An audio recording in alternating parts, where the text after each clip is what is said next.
Beralih ke informasi lain, saudara, dua kapal kandas dihantam gelombang tinggi serta angin kencang. Kapal pengangkut material proyek ini belum bisa dievakuasi dan masih berada di pantai Tanah Ampo, Karangasem, Bali.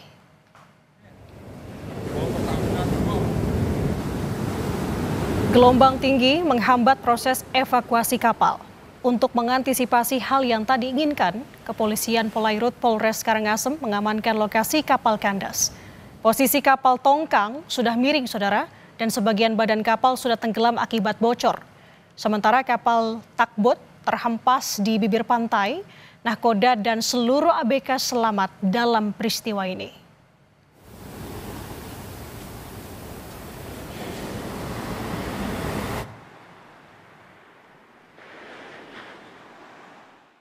Kapal Spedi Marine ini kandas saat pengerjaan tiang pancang di dermaga JT1 di Pertamina. Kapal ini kandas karena adanya cuaca buruk ataupun gelombang yang kurang bersahabat. Nahkoda dan ABK yang saat kejadian berjumlah 7 orang, semua dalam keadaan sehat dan selamat dan sekarang dalam keadaan baik-baik saja.